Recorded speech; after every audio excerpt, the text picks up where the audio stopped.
Good morning. Welcome to another day of Bible Prophecy.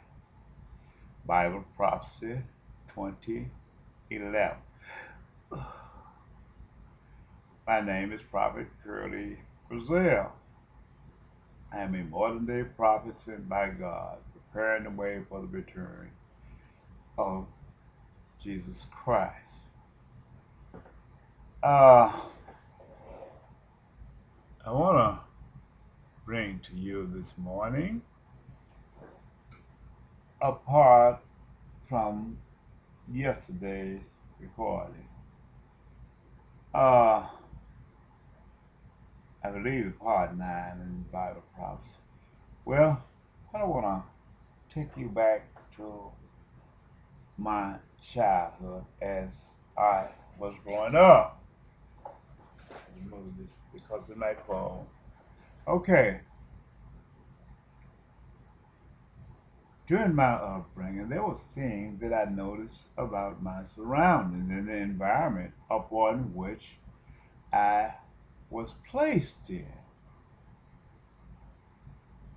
Well, my mother, she was the mother of 14 children. One deceased at an early age, a twin to Ethel Lee. Her name was Ethel May. So, what happened was,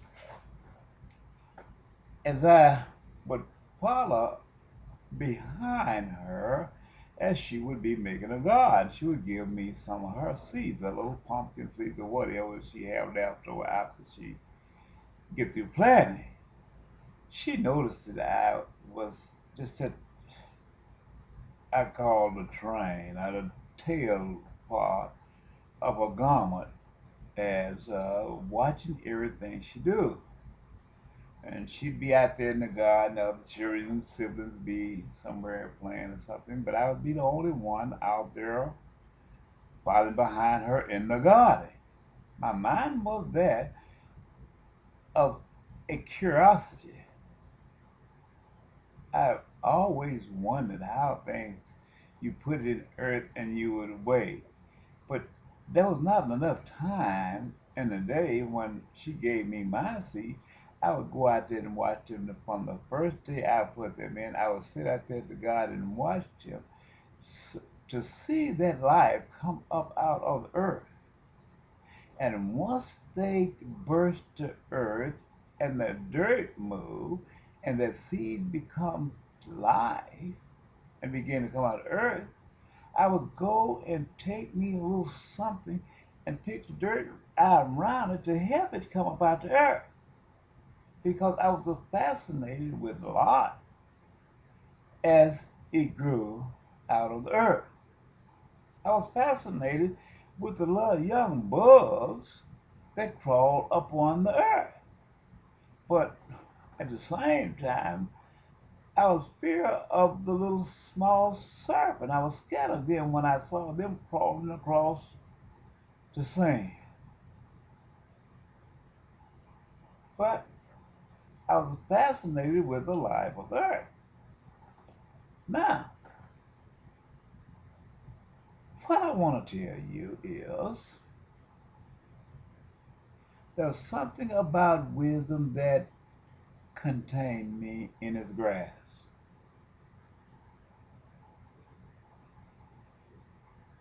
I sit and I look at my mother chop cotton. There was more to it as her going out chopping cotton, making a day's work, a day's living. There was more to raising a garden than raising the garden. I saw in her as she would fix that cornbread and hot water cornbread and put butter between it, and we sometimes that's all we have to eat. But we all was happy at the end of the day. I noticed in the middle of the night when everything would be quiet, my mother would walk and she around in the room and she'd pray to her God. should ask him for things not only for her family, but other families alike her family. This was the way of life. During these times, as people might say they're troubled times, she was grateful for what she was given each and every day. But there's one thing that fascinated me about her. There was not a moment in her life where she contemplated suicide. She was satisfied with nothing. But it was the greatest gift that God ever given to man when they didn't go around contemplating death or tried to commit suicide. She had all those symptoms. That was not a bad to help her. But death was the first thing. Suicidal was the farthest thing from her mind. I'm just showing you this. You have to look at these points because it have became a point in time where we have to downgrade, we have to do a complete turnaround and go back from the beginning and start all over again.